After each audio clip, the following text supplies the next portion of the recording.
Hello dear students, मैं doctor S M Lama आपका bio वाले गुरुजी चैनल में वेलकम करता हूं। फ्रेंड्स, हम लास्ट क्लास में जो जैविक वर्गीकरण यानी बायोलॉजिकल क्लासिफिकेशन को पढ़ रहे थे और पार्ट 2 में हमने पढ़ा कि जो मोनेरा जगत है यानी मोनेरा किंगडम है उसके क्या कैरेक्टरिस्टिक हैं, क्या उसके अभिलक्षण हैं, यानी उनके मुख्य लक्षण क्या हैं, मेन कैरेक्टरिस्टिक को हमने डिस्कस किया था। अभी हम पढ़ेंगे जो भाग 3 है, इसमें अब मोनेरा किंगडम के जो वेरियस ऑर्गेनिज्म हैं यानी मोनेरा जगत के जो विभिन्न जो सजीव हैं उनके बारे में। और उनमें सबसे पहले हम पढ़ेंगे मोनेरा जगत को हमने 6 जगतीय वर्गीकरण में जब क्लासिफाई किया था आगे, तो मोनेरा जगत के 2 डिवीजन बना दिए थे, एक आर्की बैक्टीरिया और दूसरा यू बैक्टीरिया। ठीक है ना। तो आर्की बैक्टीरिया यानी जो आद्य जीवाणु है उसको हम पढ़ेंगे। तो देखिए, आर्की बैक्टीरिया यानी आद्य जीवाणु,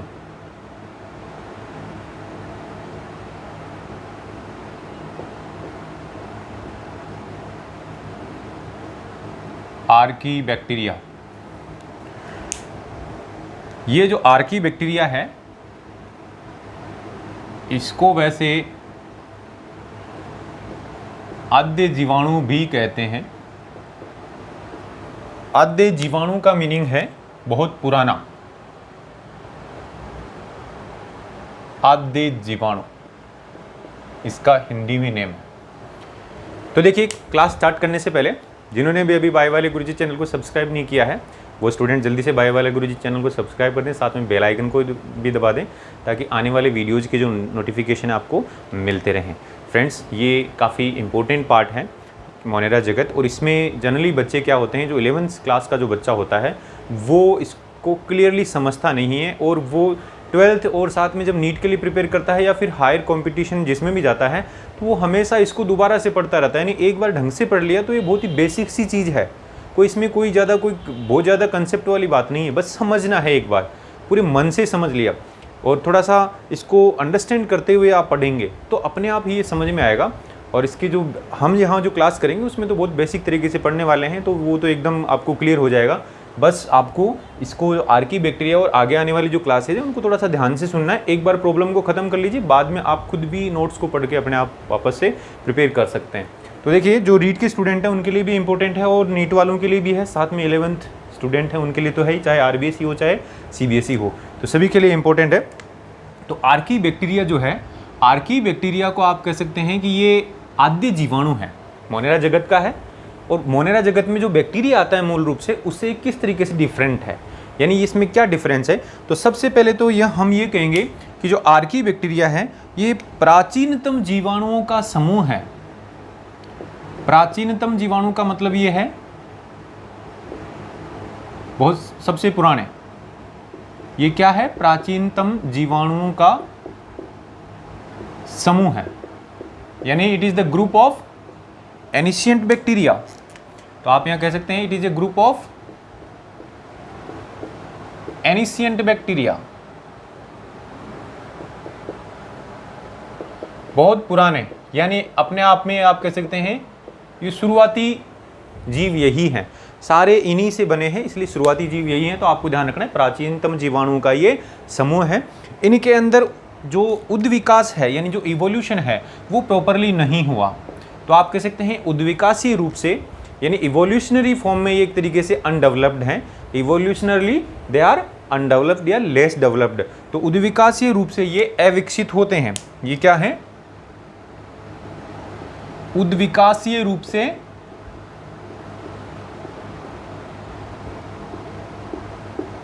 अविकसित, यानी इनके अंदर डेवलपमेंट, यानी कहने का मतलब इनमें इवोल्यूशन हुआ ही नहीं। ठीक है ना, यानी आप कह सकते हैं लेस इवोल्यूशन, इवोल्यूशन बहुत कम हुआ, यानी इनमें कोई खास बदलाव नहीं आया, नो इवोल्यूशन एक तरीके से कह सकते हैं।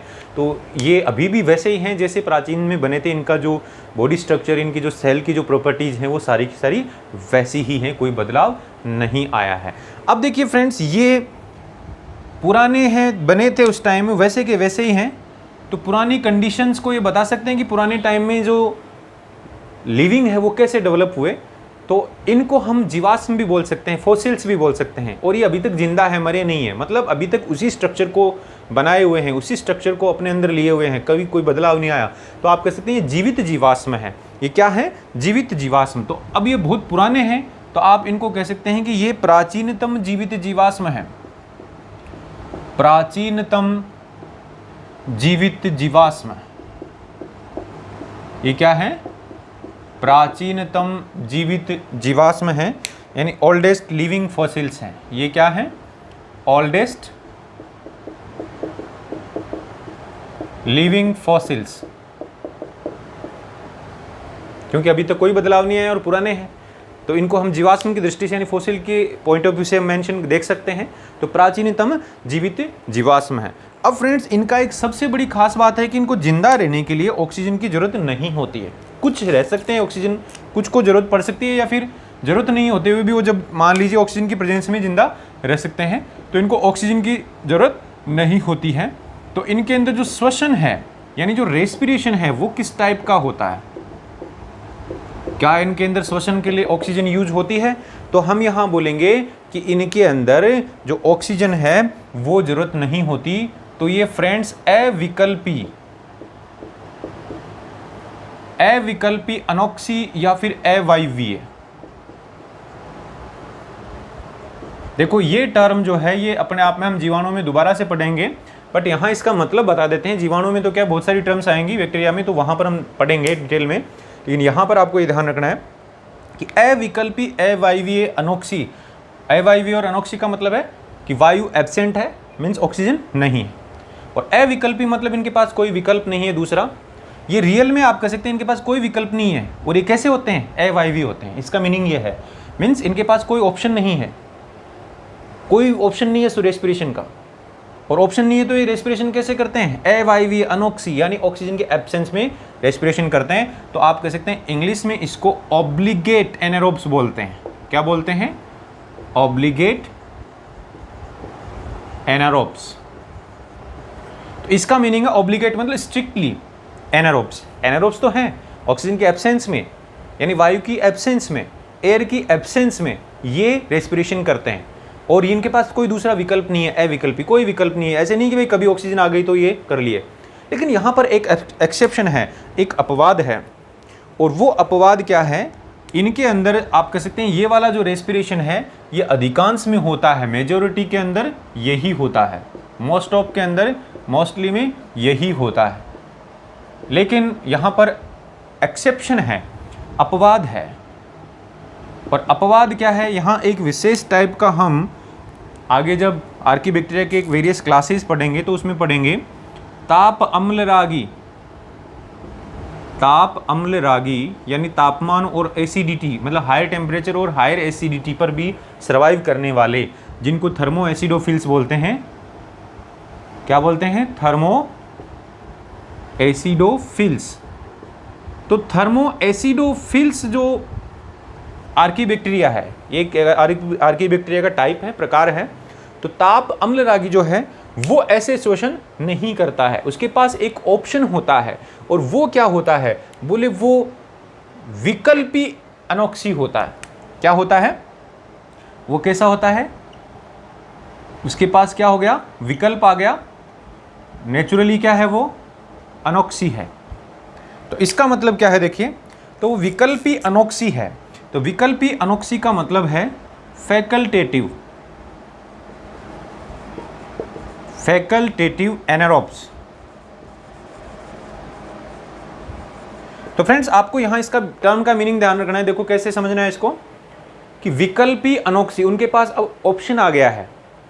नेचुरली तो क्या थे वो? अविकल्पी अनोक्सी, यानी उनके पास कोई विकल्प नहीं है, उनको अनोक्सी यानी ऑक्सीजन के एब्सेंस में रेस्पिरेशन करना है। बट अब विकल्प क्या आ गया है? इसके पास में जो अपवाद है, बोले उसके पास विकल्प है, ऑप्शन है। क्या है? कि वो अनोक्सी तो है ही, यानी नॉर्मली वो अनोक्सी श्वसन करता है, एनारोबिक रेस्पिरेशन करता है, बट वो उसके पास विकल्प आ गया कि अनोक्सी है, लेकिन कभी कभी ऑक्सीजन की प्रेजेंस में भी, यानी स्ट्रिक्टली वो अनोक्सी नहीं है, उसके पास विकल्प है, यानी कभी कभी क्या है? ऑक्सीजन की प्रेजेंस में भी वो रेस्पिरेशन कर सकता है। तो ताप अम्लरागी कैटेगरी वाला आर्कीबैक्टीरिया विकल्पी अनोक्सी होता है, यानी फैकल्टेटिव एनारोब्स होता है, यानी वो एनारोब्स है नॉर्मली, बट कभी कभी ऑक्सीजन की प्रेजेंस में भी रेस्पिरेशन कर सकता है। लेकिन जो मोस्ट ऑफ हैं वो ऑक्सीजन के एब्सेंस में रेस्पिरेशन करेंगे, प्रेजेंस में उनमें कोई रिस्पॉन्स नहीं आएगा। क्लियर? तो ये अपने आप में काफ़ी इंपॉर्टेंट है फॉर आर्कीबैक्टीरिया। अब देखिए यहाँ की बात करते हैं, बैक्टीरिया है ये, तो बैक्टीरिया की जो सेल है उसकी बात करते हैं। तो सेल में आप कह सकते हैं कोशिका भित्ति होती है, यानी सेल वॉल होती है, यानी कोशिका में क्या होती है, कोशिका भित्ति। तो अब कोशिका भित्ति के कंपोजिशन की बात करें तो हमने जब मोनेरा का कैरेक्टरिस्टिक पढ़े थे तो बोले सभी मोनेरेंस की जो सेल वॉल है वो पेप्टाइडोग्लाइकेन यानी अमीनो एसिड एंड शुगर्स यानी अमीनो अम्ल और शर्करा से बनी हुई होती है। लेकिन यहाँ पर थोड़ा सा डिफरेंट है, यहाँ पर कुछ कॉम्प्लेक्स पॉलीसेकेराइड हैं और पॉलीपेप्टाइड है, उनसे बना हुआ है, पेप्टाइडोग्लाइकेन नहीं होता है। तो यहाँ पर आपको ध्यान रखना है पेप्टाइडोग्लाइकेन नहीं होता है। एक तो ये ध्यान रखना है पेप्टाइडोग्लाइकेन अनुपस्थित। इनकी सेल वॉल में क्या एब्सेंट होता है, पेप्टाइडोग्लाइकेन, जो जनरली बैक्टीरिया की सेल में होता है उसमें होता है, लेकिन इसमें नहीं होता है। तो अब इसकी सेल वॉल किससे बनी होती है, तो इसकी सेल वॉल बेसिकली बात करें तो कॉम्प्लेक्स पॉलीसेकेराइड यानी जटिल पॉलीसेकेराइड की, किसकी बनी है, जटिल polysaccharide, complex polysaccharide. Polysaccharide carbohydrate का टाइप है, तो जटिल पॉलीसेकेराइड प्लस पॉलीपेप्टाइड की बनी होती है।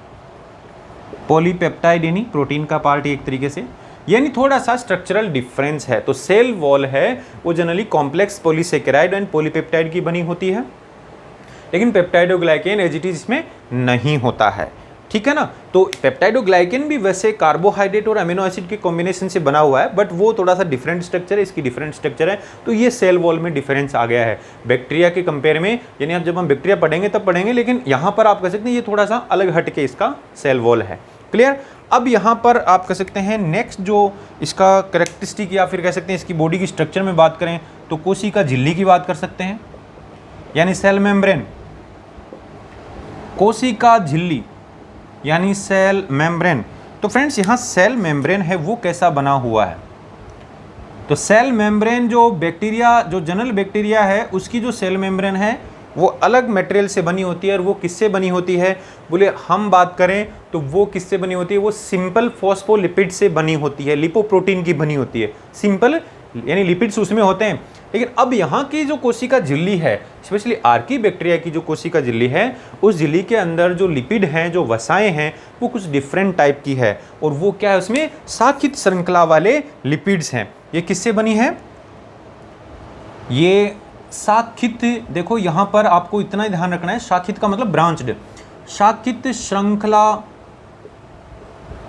वाले लिपिड से निर्मित, यानी लिपिड मतलब वसा वाले, वसा या लिपिड से निर्मित होती है। तो इसकी कोशिका झिल्ली किससे बनी होती है, बोले शाखित श्रृंखला वाले लिपिड वसाओं से बनी होती है। यानी शाखित श्रृंखला का मतलब है ब्रांच्ड चेन लिपिड्स। क्या है, ब्रांच्ड चेन लिपिड्स, यानी जो लिपिड का जो अणु की संरचना है वो जनरली स्ट्रेट चेन होती है, सीधी श्रृंखला होती है। वसा के अणु की जो संरचना है वो कैसी होती है, सीधी श्रृंखला होती है। यहां पर सीधी ना होकर शाखित श्रृंखला है, ब्रांचिंग निकली हुई है। तो यहां पर क्या डिफरेंस आ गया सेल मेम्ब्रेन में, बोले सेल मेम्ब्रेन शाखित श्रृंखला वाले यानी ब्रांच्ड चेन लिपिड से बनी होती है। This is important. और इसकी वजह से क्या होगा, इन ब्रांच्ड चेन लिपिड की वजह से जो सेल मेम्ब्रेन है उसमें फ्लूइडिटी यानी जो तरलता है वो कम हो जाएगी। तो आपको फ्रेंड्स यहां ध्यान रखना है, इनकी वजह से क्या हो जाएगा, इनकी वजह से जो तरलता है, तरलता मतलब फ्लूइडिटी, यानी सेल मेम्ब्रेन की जो तरलता है वो क्या हो जाएगी, कम हो जाएगी। 2 डाउन एरो बना रहा हूं, इसका मतलब क्या हो गया, ये कम हो गई। तो देखो कम तरलता किसकी वजह से कम हुई, सेल मेम्ब्रेन का जो नेचर है फ्लूइडिटी नेचर होता है। जब सेल पढ़ेंगे तो आप उस समय पढ़ेंगे कि फ्लूइडिटी उसका नेचर है, यानी इसका तरलता नेचर है, तरल होती है वो। अब उसकी तरलता कम हो गई शाखित श्रृंखला वाले लिपिड के कारण। अब तरलता कम हो गई तो कुल मिला के आप कह सकते हैं थोड़ी सी कम लचीली हुई। लचीली कम हुई तो आप कह सकते हैं उसको आसानी से कोई ब्रेक नहीं कर सकता, ऐसे मान लीजिए, यानी उसकी प्रतिरोधक क्षमता बढ़ गई। यानी इनके अंदर जो प्रतिरोधक क्षमता है, अभी हम पढ़ेंगे आगे कि ये बहुत ही हार्श कंडीशन में, बहुत ही रुक्ष आवास में, हार्श कंडीशन में रह सकते हैं। उच्च तापमान पे रख सकते हैं, उच्च अम्लीयता में रह सकते हैं, लवणीय माध्यम में रह सकते हैं, ठीक है ना। तो इस तरीके से हम इनको पढ़ेंगे। तो बोलेंगे उच्च प्रतिरोधकता का जो कारण है वो क्या है, बोले उच्च प्रतिरोधकता का कारण इसकी तरलता कम हो जाना, कोशिका झिल्ली की जो तरलता है वो कम हो जाती है, तो उच्च प्रतिरोधकता आ गई इसमें। अब हाई रेजिस्टेंस पावर आ गई, उच्च प्रतिरोधकता मतलब हाई रेजिस्टेंस। तो जो हाई रेजिस्टेंस है इसके अंदर वो किसके कारण है, बोले फ्लूइडिटी डिक्रीज होने की वजह से। फ्लूइडिटी डिक्रीज क्यों हुई, due to branched chain lipid, due to branched chain lipid in the cell membrane. तो ये डिफरेंस आ गया यहाँ पर, और ये डिफरेंस अपने आप में काफी इंपॉर्टेंट है फ्रेंड्स। तो फ्रेंड्स देखिए इसके अंदर उच्च प्रतिरोधक क्षमता अभी हमने बताई कि जो सेल मेम्ब्रेन है, कोशिका झिल्ली है, उसके अंदर ब्रांच्ड चेन लिपिड्स हैं, साकित श्रृंखला वाली वसाएं हैं, उसकी वजह से उसकी तरलता कम हो गई और उच्च प्रतिरोधकता आ गई। तो आप कह सकते हैं उच्च प्रतिरोधकता के कारण, अब इनमें क्या आ गया, उच्च प्रतिरोधकता के कारण ये अत्यधिक प्रतिकूल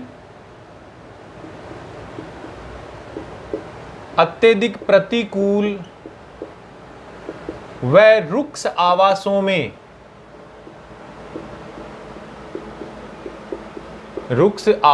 में रहने में सक्षम हैं। अब यहां पर ये लाइन आपके लिए इंपॉर्टेंट है कि जो आर्की बैक्टीरिया है उसमें सेल मेम्ब्रेन में, कोशिका झिल्ली में साकित श्रृंखला वाले वसाओं के कारण, ब्रांच चेन लिपिड के कारण तरलता यानी फ्लूइडिटी कम हो गई, उसकी वजह से उनमें उच्च प्रतिरोधकता आ गई, और उच्च प्रतिरोधक क्षमता होने के कारण ये अत्यधिक प्रतिकूल का मतलब है हाईली अनफेवरेबल एनवायरमेंट, यानी इनके जैसा फेवरेबल एनवायरमेंट नहीं है, इनके रहने लायक नहीं है वो, मतलब ये आम जो साधारण एनवायरमेंट नहीं है, अनफेवरेबल एनवायरमेंट है, और साथ में हार्श हैबिटेट है। कैसा है, हार्श हैबिटेट यानी रुक्ष आवास। तो ये भी जो जहां रहते हैं ना वो अनफेवरेबल कंडीशंस हैं, हर कोई सजीव वहां रह नहीं सकता, बहुत ही रुक्ष आवास हैं, मतलब हार्श कंडीशन है, वहां पे हार्श हैबिटेट है, हर कोई नहीं रह सकता। वहां पर तापमान ज़्यादा है यानी टेम्परेचर हाई है, वहां पर एसिडिटी ज़्यादा है यानी पीएच कम है, ठीक है ना, और वहां पर एक तरीके से ऑक्सीजन की अवेलेबिलिटी भी नहीं है। ऐसे प्लेस पे ये रहते हैं, इसलिए इनके आवास को क्या बोल दिया, रुक्ष आवास, या फिर बोल दिया अत्यधिक प्रतिकूल आवासों में ये रहते हैं। अब फ्रेंड्स इनका वर्गीकरण इनको बताएं कि साहब ये कौन कौन से हैं। तो इनमें अगर बात करें तो वर्गीकरण की बात करें तो वर्गीकरण का मीनिंग, अब जो आर्की बैक्टीरिया है वो कितने प्रकार के हैं, तो आप यहाँ कहेंगे कि जो आर्की बैक्टीरिया है वो मूल रूप से 3 प्रकार के हैं। कितने प्रकार के हैं, 3 प्रकार के हैं। अब इन तीनों प्रकारों में हम पहले नाम लिख देते हैं कौन कौन से हैं। देखो पहला तो है मीथेनोजन्स, मीथेनोजन, नाम से ही पता चल रहा है मीथेनोजन, मीथेन को प्रोड्यूस करने वाले। दूसरा जो है फ्रेंड्स वो है लवण रागी। लवण रागी, रागी मतलब लगाव, लवण से लगाव, यानी सॉल्टी जो एरिया है उसमें रह सकते हैं, तो इनको बोलते हैं हेलोफाइल्स। क्या कहेंगे, हेलोफाइल्स। और तीसरा है ताप अम्ल रागी। ताप अम्ल रागी का मतलब ये है थर्मो एसिडोफिल्स, यानी जो उच्च तापमान और उच्च अम्लीयता में भी रह सकते हैं, उसको बोलते ताप अम्ल रागी। तो ये 3 श्रेणियां हैं। इनका बेसिक मतलब तो ये हो गया कि आप कह सकते हैं ये मीथेन उत्पादक हैं। मीथेन जो गैस होती है जिसको CH4 से लिखते हैं, तो ये मीथेन उत्पादक हैं। क्लियर। लवण रागी मतलब लवणीय आवास में रहने में सक्षम। इनका आवास कैसा होता है, लवणीय आवास में रहने में सक्षम। हर कोई नहीं रह सकता। आप और हम रह सकते हैं क्या, जहां नमक पैदा हो रहा है जमीन पे रह सकते हैं, नंगे पैर नहीं रह सकते, गल जाएगी हमारी त्वचा। तो लवणीय आवास में रहने में सक्षम है। और तीसरा जो है, तीसरी श्रेणी है वो उच्च ताप व उच्च अम्लीयता। उच्च अम्लीयता का मतलब पीएच कम हो गई,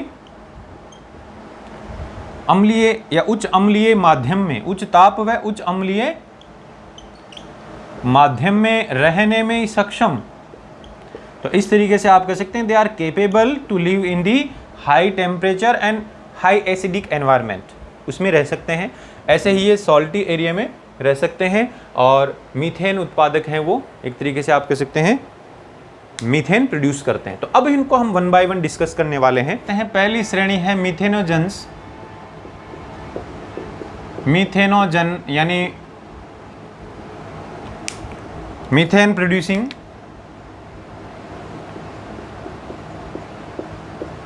मीथेनोजन्स यानी मीथेन प्रोड्यूसर्स कह सकते हैं इनको, दे आर मीथेन प्रोड्यूसर्स। अब मीथेनोजन है ये कहाँ रहते हैं रियल में, इनकी अगर आवास की बात करें, हैबिटेट की अगर बात करें कि कहाँ ये रहते हैं, इनका हैबिटेट कहाँ है, तो आप कह सकते हैं ये मार्शी एरिया यानी दलदली आवास होता है इनका। जो दलदली आवास यानी इनको आवास है वो मार्शी होता है। मार्शी का मतलब है जहाँ पे दलदल है, कीचड़ है, जहाँ उस कीचड़ में ऑक्सीजन बिल्कुल नहीं होती है, ऐसे एरिया के अंदर ये होते हैं, ये इनका आवास है। अब वहाँ उस आवास में क्या है, ऑक्सीजन तो है नहीं, लेकिन ये क्या करते हैं, बोले उस आवास में जो कार्बन डाइऑक्साइड है यानी जो CO2 है, कार्बन डाइऑक्साइड यानी CO2, उस CO2 को क्या करेंगे, ये उस CO2 को मीथेन में कन्वर्ट कर देंगे। ये मीथेनोजन्स रियल में करते क्या हैं, बोले मीथेनोजन्स इस CO2 को उस दलदलीय एरिया के अंदर किस में कन्वर्ट कर देंगे, मीथेन गैस में, जिसको हम CH4 बोलते हैं। और फ्रेंड्स इसी मीथेन गैस को क्या बोला जाता है, दलदल में उत्पन्न होती है इसलिए इसको मार्स गैस बोलते हैं, मार्स गैस, ठीक है ना। तो आपको स्पेशली यहाँ ध्यान रखना है कि मार्स गैस का मतलब मार्शी एरिया में प्रोड्यूस होने वाली गैस, और इन बैक्टीरिया के थ्रू ये प्रोड्यूस होती है। तो जो CO2 है यानी कार्बन डाइऑक्साइड, स्पेशली जो CO2 है उस पे मीथेनोजन्स एक्ट करेंगे। क्या करेंगे, मीथेनोजन्स उस मार्सी एरिया में, और इसको किस में कन्वर्ट कर देंगे, मीथेन में, hence it is called marsh gas. तो इस तरीके से आप कह सकते हैं फ्रेंड्स कि ये मार्स गैस बनाते हैं। अब ये मार्स गैस उस दलदल में नहीं, एक जगह और भी बना सकते हैं। गोबर गैस संयंत्र होता है, तो आप कह सकते हैं जो गोबर है हमारा, जो काऊ डंग होता है, स्पेशली गोबर का मीनिंग जो काऊ डंग, एनिमल डंग कह सकते हैं। इस गोबर के अंदर स्पेशली अगर हम गाय की बात करें तो कह सकते हैं कि जो गोबर है उसमें क्या होता है मेनली, बोले उसमें कुछ अनडाइजेस्टेड सेलुलोज रह जाता है। सेलुलोज, ठीक है ना, प्लांट्स का मेन कंपोनेंट है सेलुलोज। अब इस सेलुलोज के अंदर क्या है, बोले कार्बन तो है ही, है ना। तो ये जो सेलुलोज है इसको ये क्या करते हैं, बोले ये जो मीथेनोजन्स हैं, ये मीथेनोजन्स इस सेलुलोज को मीथेन में कन्वर्ट कर देंगे, यानी फिर आप कह सकते हैं मार्स गैस बनेगी। तो जो गोबर गैस होती है उसमें मेन कंपोनेंट क्या होता है, मीथेन गैस ही होती है। तो ये बैक्टीरिया उसको भी कन्वर्ट कर देते हैं, ठीक है ना। अब आप कहेंगे साहब गोबर में कहाँ से आएगा, तो बोले ये जो बैक्टीरिया हैं, ये जो केटल्स होते हैं उनके आमाशय में, उनके स्टोमक में, स्पेशली जुगाली करने वाले केटल्स जो रूमिनेंट्स हैं उनके आमाशय में ये होते हैं। तो आप यहाँ पर कह सकते हैं ये जुगाली करने वाले पशुओं के आमाशय में होते हैं। कहाँ होते हैं ये, जुगाली करने वाले पशुओं, और उनको हम बोलते हैं रूमिनेंट्स। क्या बोलते हैं, रूमिनेंट्स, जुगाली करने वाले पशु, पशुओं के आमाशय में यानी स्टोमक में। किसके आमाशय में होते हैं ये, बोले जुगाली करने वाले पशुओं के आमाशय में, यानी रूमिनेंट्स के स्टोमक में उपस्थित होते हैं। तो अब ये उस स्टोमक से हैं, तो जो फूड के साथ में अनडाइजेस्टेड फूड है उसके साथ में गोबर में भी चले जाएंगे और गोबर में ये प्रेजेंट होते हैं। और वहाँ पर जब गोबर के संयंत्र में इनको ऑक्सीजन नहीं मिलती है और उस प्रेजेंस में, ऑक्सीजन के एब्सेंस में, ये एक तरीके से जो अविकल्पी अवायवीय श्वसन करते हैं, यानी ऑब्लिगेट एनारोबिक रेस्पिरेशन करते हैं और वहां पर क्या बनाते हैं, इस गोबर से मीथेन बना देते हैं। तो ये है। अब आपने देखा कि इनको ये काम तो ये कर रहे हैं, लेकिन ये भोजन यानी फूड कहाँ से मिलेगा? तो इनमें जो न्यूट्रिशन है, अगर पोषण की बात करें, न्यूट्रिशन किस टाइप का है, तो न्यूट्रिशन की बात करें तो साहब ये तो केमिकल से ही न्यूट्रिशन ऑब्टेन करते हैं, केमिकल रिएक्शंस में जो एनर्जी प्रोड्यूस होती है उन्हीं में। तो इनको आप कीमोसिंथेटिक कह सकते हैं। दे आर रसायन संश्लेषी, प्रकाश संश्लेषी तो है नहीं, दूसरे से भोजन भी नहीं ले रहे, केमिकल रिएक्शन के थ्रू, यानी कीमोसिंथेटिक हैं ये क्या है? कीमोसिंथेटिक। तो यहाँ पर आपको ये चीज़ रिमेंबर रखनी है कि दे आर कीमोसिंथेटिक। इनमें न्यूट्रिशन किस टाइप का है? रसायन संश्लेषी, रसायनों के माध्यम से ये ऊर्जा बनाते हैं। तो फ्रेंड्स यहाँ पर अब इनके एग्जाम्पल्स अगर आपको पूछे एग्जाम में, तो आपको उदाहरण भी याद रखने हैं, एग्जाम्पल्स आपको आने चाहिए। तो एग्जाम्पल्स क्या क्या हैं? तो यहाँ पर जो इनके नेम हैं वो आप बता सकते हैं। एक तो बता सकते हैं, जैसे अभी बोला मीथेनोजन, तो मीथेनोकोकस, मीथेनोकोकस ये एक नेम तो ये हो गया, मीथेनोकोकस।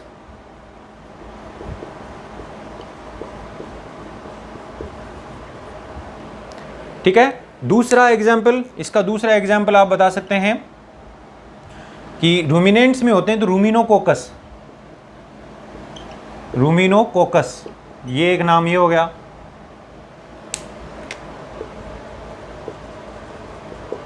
रूमिनोकोकस। ठीक है। तो इस तरीके से ये एग्जाम्पल तो हैं। इसके अलावा आप कह सकते हैं एक मीथेन प्रोड्यूस हो रही है, उसके नाम पे मीथेनो माइक्रोबियम भी कह सकते हैं, माइक्रोब्स हैं ये। तो अदर जो एग्जाम्पल है, जैसे एक example, second example, third example हो गया आपका ये क्या नाम? मीथेनो माइक्रोबियम। तो देखो नेम जो हैं उनमें कहीं ना कहीं आपको रटने की ज़रूरत नहीं है, बिकॉज मीथेनो माइक्रोबियम में भी ये मीथेन आ रहा है मीथेनोजन का, रूमिनोकोकस में रूमिनेंट्स आ रहा है क्योंकि जुगाली करने वाले पशुओं के आमाशय में बनता है। तो मीथेनो माइक्रोबियम भी आप कह सकते हैं नाम, ये एग्जाम्पल आप याद रख सकते हैं, मीथेनो माइक्रोबियम। तो फ्रेंड्स यहाँ आपने देखा कि ये जो बैक्टीरिया हैं ये स्पेशली मीथेन गैस प्रोड्यूस करते हैं। नेक्स्ट कैटेगरी देखिए, लवण रागी। लवण रागी का मतलब हेलोफाइल्स, यानी जो लवणीय हैबिटेट में यानी सॉल्टी हैबिटेट में रह सकते हैं, हेलोफाइल्स। ठीक है। अब फ्रेंड्स जो हेलोफाइल्स है, इनके नाम से ही लवण रागी से पता चल रहा है कि ये सॉल्टी एरिया में रहते हैं। तो आप कह सकते हैं इनका जो हैबिटेट है, इनका जो आवास है वो कहाँ पर है? हैबिटेट, इनका जो हैबिटेट है, जो आवास है वो कहाँ पर है? लवणीय आवास यानी सॉल्टी। हैबिटेट कैसा होता है? नाम से पता चल रहा है, लवणीय यानी सॉल्टी एरिया में। ठीक है। तो जहाँ पे सॉल्टी एरिया है उनके अंदर ये होगा। आवास के बाद में इसकी स्ट्रक्चर के बारे में बात करें तो स्ट्रक्चर यानी मेन स्ट्रक्चर तो हमने पढ़ लिया कि आर्कीबैक्टीरिया का स्ट्रक्चर कैसा होता है, बट यहाँ कुछ डिफरेंट क्या है? तो बोले इनकी जो मेम्ब्रेन होती है, यानी इनके ऊपर एक मेम्ब्रेन होती है जो वायलेट कलर की होती है और उसके अंदर एक पिगमेंट होता है और उसका नाम है बैक्टीरियोरोडोप्सिन। तो आप कह सकते हैं बैंगनी रंग की झिल्ली क्या होती है इनमें? बैंगनी रंग की झिल्ली। यहाँ मैं आपको जो नोट्स लिखवा रहा हूँ वो पॉइंट टू पॉइंट लिखवा रहा हूँ, कोई डिटेल लैंग्वेज नहीं है ना, डायरेक्ट आपको याद रखना है। इसमें बैंगनी रंग की झिल्ली है यानी पर्पल कलर्ड मेम्ब्रेन है इन पे। क्या है? पर्पल कलर्ड मेम्ब्रेन, पर्पल या वायलेट कलर कह सकते हैं, पर्पल कलर्ड मेम्ब्रेन है। और इस मेम्ब्रेन के अंदर कौन सा पिगमेंट है, यानी इसमें जो वर्णक है ना वो है बैक्टीरियोरोडोप्सिन। क्या है?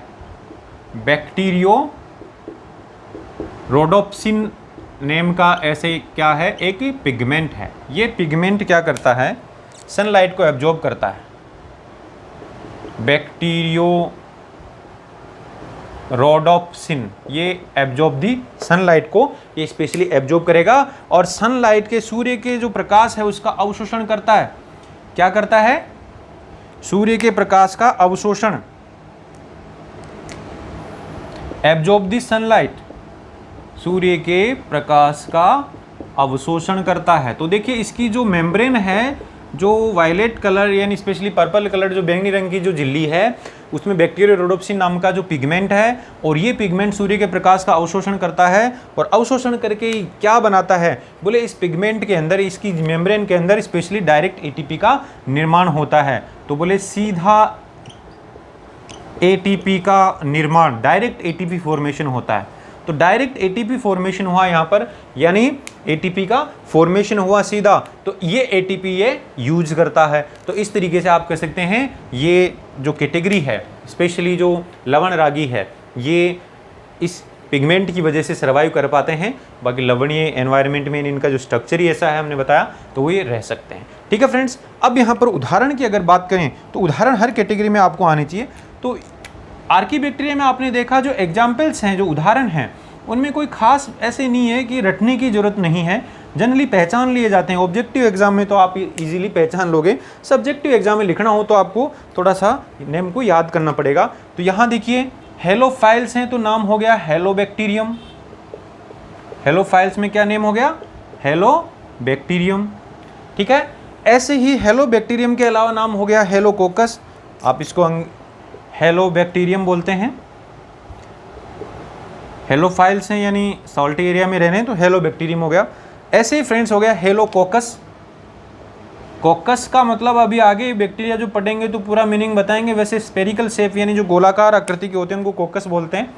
तो ये हेलोकोकस भी हैं, यानी सॉल्टी एरिया में रह रहे हैं और स्पेरिकल शेप के हैं, तो उनका नेम हो गया हेलोकोकस। तो इस तरीके से एग्जाम्पल्स आपको रिमेंबर रखने। तो आर्कीबैक्टीरिया की थर्ड श्रेणी है ताप अम्ल रागी जीवाणु, यानी थर्मो एसिडोफिल्स, यानी उच्च तापमान और उच्च अम्लीयता में सर्वाइव कर सकते हैं, रह सकते हैं, थर्मो एसिडोफिल्स। क्लियर। अब ये जो थर्मो एसिडोफिल्स है, ये ऐसी कंडीशन, उच्च तापमान और हायर एसिडिटी कहाँ मिलेगी, तो बोलेगी जो सल्फर की जो गर्म जल धाराएं हैं, सल्फर युक्त गर्म जल धाराएं, यानी गर्म गंधक जल धाराएं, यानी हॉट सल्फर स्प्रिंग्स। ठीक है ना। तो इनका जो आवास है वो कहाँ पर है, हैबिटेट कहाँ है, तो बोले गर्म गंधक जल धाराएं, मीन्स हॉट सल्फर स्प्रिंग्स।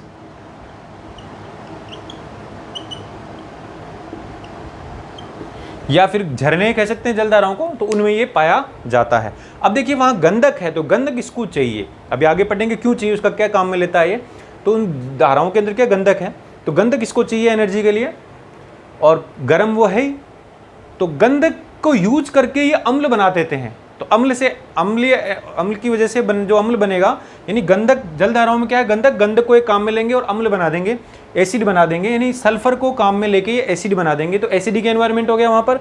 और साथ में आप कह सकते हैं ये जलधाराएं गर्म है, ये 80 डिग्री सेल्सियस तक गर्म हो सकती हैं, तो उनके अंदर ये रह सकते हैं। तो यहाँ पर इनके आवास की बात करें तो ये पता है। तो आवास के अंदर अब आप कह सकते हैं, इस आवास को देखते हुए हम बता सकते हैं ये उच्च तापमान, जो तापमान आप कह सकते हैं 80 डिग्री सेल्सियस तक हो सकता है, और उच्च अम्लीयता,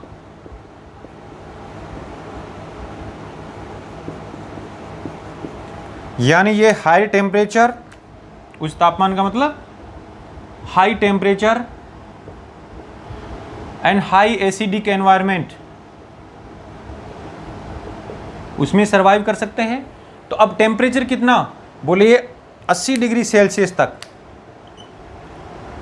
80 डिग्री सेल्सियस तक। ठीक है।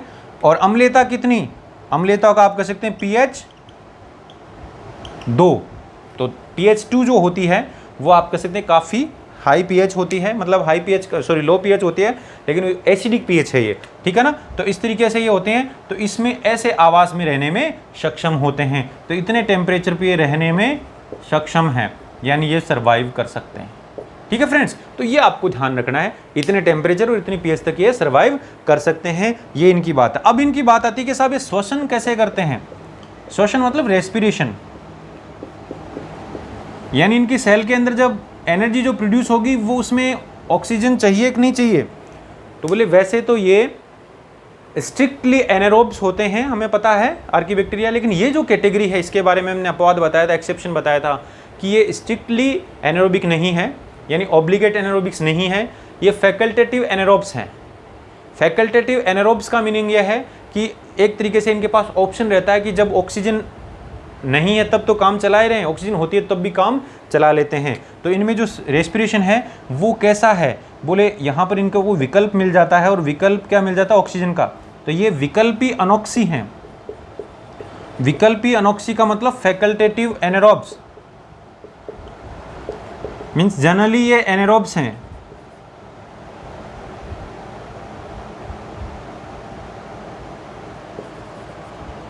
जनरली क्या है? एनारोब्स है, मतलब ऑक्सीजन की एब्सेंस में रेस्पिरेशन करते हैं, लेकिन अगर ऑक्सीजन प्रेजेंट है तो भी काम चला लेते हैं, तब भी ये अपना वर्क कर लेते हैं। तो विकल्पी अनोक्सी हैं ये, यानी इनके पास अनोक्सी तो है लेकिन विकल्प है ऑक्सीजन का, यानी ऑक्सीजन को भी यूज ये कर सकते हैं। तो ये रेस्पिरेशन के बारे में आपको स्पेशली ध्यान रखना है। अब यहाँ पर बताते हैं कि साहब ये विकल्पी अनोक्सी हैं और ये गंधक को यानी सल्फर को यूज करते हैं। तो कैसे यूज करते हैं देखिए, तो अगर इसकी हम बात करें कि किस तरीके से सल्फर को यूज करेंगे, तो उसको हम यहाँ पर ऐसे समझ सकते हैं कि जो गर्म जलधाराएं हैं उनके अंदर क्या है? गंधक है। गंधक यानी सल्फर, एस से रिप्रेजेंट कर दिया। अब ये जो गंधक है, ये जब इनको ऑक्सीजन मिल जाती है, यानी इनको एयर स्पेशली जो वायु है वो मिल जाती है, और वायु में क्या है? ऑक्सीजन, यानी एयर मिल जाती है, यानी इनको क्या मिल जाता है? एयर। और एयर में ऑक्सीजन है, हमें पहले से पता है, एयर में क्या है? ऑक्सीजन। तो जैसे ही मिलेगा तो आप इस गंधक का यानी सल्फर का ये ऑक्सीडेशन कर देते हैं। ये क्या है? बोले ये गंधक है, यानी सल्फर है। क्लियर? इस सल्फर को कहाँ से मिल रहा है? सल्फर उस गर्म जल धाराओं में, यानी जो हॉट स्प्रिंग है वहाँ से इनको सल्फर मिल रहा है, और ऑक्सीजन वहाँ मिल ही गया। तो अब ये क्या करेंगे? बोले गर्म जल धाराओं के अंदर जो गंधक है उस इनको मिल जाएगी, अपटेक कर लेंगे, और वायु वहाँ पर उनको अगर मिल गई, ऑक्सीजन अगर ये इनको मिल गई, तो ये क्या करेंगे? बोले इस गंधक का ऑक्सीडेशन कर देंगे। और गंधक के ऑक्सीडेशन से क्या बनेगा? बोले गंधक के ऑक्सीडेशन से H2SO4 यानी सल्फ्यूरिक एसिड और ऊर्जा, यानी सल्फ्यूरिक एसिड एंड एनर्जी मिलेगी। ठीक है ना? ये क्या मिल गई? एनर्जी। तो अब इस एनर्जी को तो क्या करेंगे? ये आप कह सकते हैं फूड बनाने में काम लेंगे, यानी एक तरीके से ये तो भोजन के रूप में काम लेंगे। तो भोजन को इन्होंने केमिकली जनरेट किया, एक केमिकल रिएक्शन से भोजन बना इनका। तो इस तरीके से आप कह सकते हैं ये क्या है? रसायन संश्लेषी हैं, ये कीमो सिंथेटिक, हम पहले बता चुके हैं। तो इस तरीके से हमने भोजन बना लिया, और ये अम्ल जो बना है, एसिड जो बना है, ये क्या कर देगा? बोले इस अम्ल की वजह से क्या हो जाएगा? अम्लीय माध्यम हो जाएगा, एसिडिक एनवायरनमेंट हो जाएगा, अम्लीय माध्यम। तो ये अम्लीय माध्यम इस वजह से बनता है, यानी एसिडिक एनवायरनमेंट इस वजह से बन जाता है। एसिडिक मीडियम क्यों बना? क्योंकि इन्होंने एसिड बनाया ऑक्सीजन की प्रेजेंस में, और साथ में एनर्जी बनाई। तो एनर्जी तो काम में आ गई फूड में, और ये आप कह सकते हैं वहाँ मीडियम बना दिया। तो ये तो आप कह सकते हैं एसिडिक मीडियम तो इन्होंने खुद नहीं बनाया है, इनका नेचर है, लेकिन ये सर्वाइव कर रहे हैं उसके अंदर आराम से। और गर्म जलधाराएं हैं तो उस टेम्परेचर, उस वाटर के अंदर हाई टेम्परेचर है तो वहाँ वैसे रह रहे हैं। तो हाई टेम्परेचर और हाई एसिडिक एनवायरनमेंट में रह सकते हैं और एनर्जी इस तरीके से प्रोड्यूस कर सकते हैं। ये रसायन संश्लेषी यानी कीमोसिंथेटिक हैं। क्लियर? अब बाई चांस मान लीजिए इनको ऑक्सीजन नहीं मिलती है, ऑक्सीजन मिला तब तो ये कर लिया, तो ऑक्सीजन नहीं मिलती है तो भी इनके तो चलता है। इन्होंने बोला ना कि ऑक्सीजन के बिना भी इनका काम चल जाता है। तो ये जो गंधक है ये इस पानी से अपटेक करेंगे और ऑक्सीजन के एब्सेंस में भी ये काम करेंगे, यानी एनारोबिक कंडीशन में भी क्या होगा, यानी O2 अनुपस्थित है, मान लीजिए ऑक्सीजन नहीं है ना, यानी एनारोबिक कंडीशन है, या फिर आप कह सकते हैं नो एयर, एयर नहीं है, तब अब क्या बनाएंगे? बोले ऑक्सीजन, इसका आप कह सकते हैं इस गंधक का ये रिडक्शन कर देंगे इस केस में और H2S बना देंगे, यानी हाइड्रोजन सल्फाइड बन जाएगा। अब ये जो हाइड्रोजन सल्फाइड है ये बन गया है, और ये आप कह सकते हैं, इसलिए कह सकते हैं हाइड्रोजन सल्फाइड भी बनाते हैं और ये भी बनाते हैं। तो ये दो प्रोडक्ट बनाए। अब आपको एक तो ये ध्यान रखना है कि in the absence of oxygen ये गंधक से सल्फर से प्रोडक्ट बनेगा, प्रेजेंस ऑफ ऑक्सीजन अंदर ये प्रोडक्ट बनेगा। क्लियर? ये ध्यान में रखना है। अब इनके एग्जाम्पल्स, तो देखिए एग्जाम्पल्स की अगर बात करें तो जैसा नाम है, यानी जिस तरीके से इनका जो नाम आ रहा है temperature, thermo acidophiles, thermo word आ रहा है, तो यहाँ पर इनके जो एग्जाम्पल हैं वो भी आप कह सकते हैं। एक तो है थर्मोप्रोटियस, थर्मोप्रोटियस, ठीक है ना,